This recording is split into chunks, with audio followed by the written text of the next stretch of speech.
Hi guys, and welcome back to another speed drawing. So today I'm doing a portrait study actually. I'm going to be doing a couple and I'll be seeing how it goes, kind of experimenting, and I want you guys to come along for the journey, see where it takes me and maybe see where it takes you as well. Um, if you're new to the channel, quick question, do you ever do portrait studies? Are you an artist? Are you just a beginner? Or have you been doing it for quite a while? Have you checked out any of my other videos as well? There are a couple of tutorials if you're a beginner. I'm going to leave some links for it at the end of this video. You can check it out. Yeah, moving forward, I'm going to be doing a couple of portrait studies for my speed drawings. I quite enjoy them. It's experimentation and self-discovery, and that's also part of what makes an artist is your art isn't really a representation of what you see so much as a reflection of yourself in what you see.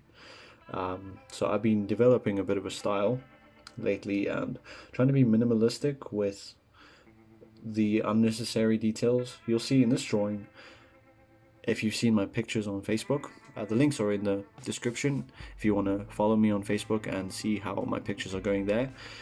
But if you haven't seen it yet, I'll give you a bit of a heads up.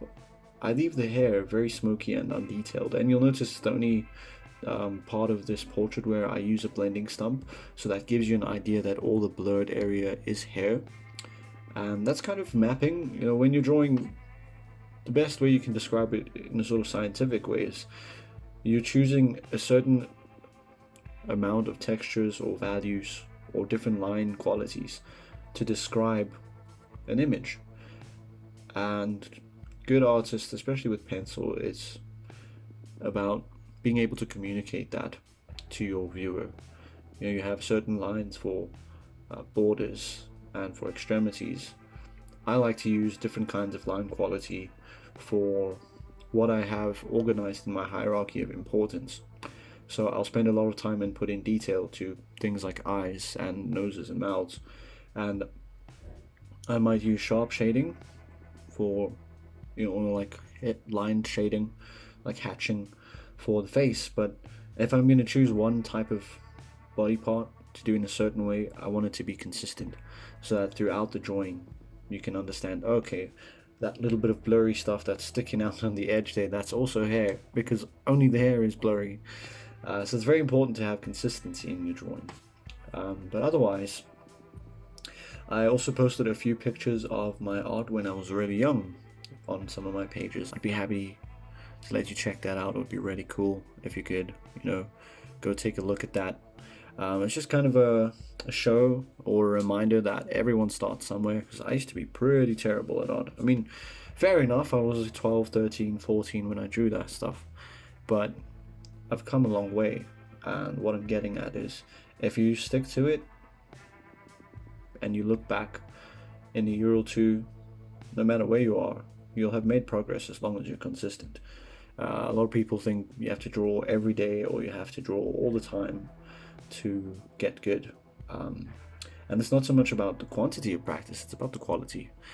The saying, practice makes perfect, it should say perfect practice makes perfect. I'm sure that's been said a lot of times too, and you might have heard that elsewhere, but especially with art, if you're going to try to improve, you don't want to be just drawing for fun. You want to decide beforehand, what is it that I want to improve on? What's my weak point?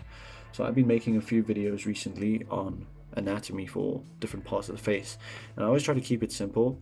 I'm doing noses for Friday, and I'd be happy if you could check that out. If you struggle with noses, we can take it on a few different angles and really get into the concept of that. But it's also a study for me, because I decided I want to push myself and challenge myself on drawing noses and understanding the angles and the shapes and the different varieties. So I didn't go and draw one big, extremely detailed nose. You do a number of small ones. Start with light sketches or just line work to understand the core structure, and then start working on the subtleties. But that aside, I just want to say, if you're a beginner artist and you're struggling, or you feel like your art is terrible, just know that everybody's been there, and there probably are a lot of people around you that are also there, and you're never alone with that. Just stick to it, and be persistent. But anyways, we have reached the end of my video, and I just want to say thank you for watching if you watched it this far.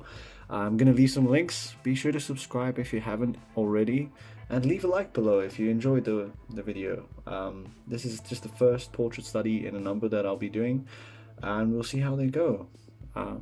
Let me know below what kind of speed drawing you would like to see next, because I'm not always going to be doing portrait studies. I'd like to do fantasy art as well. Anyways, cheers.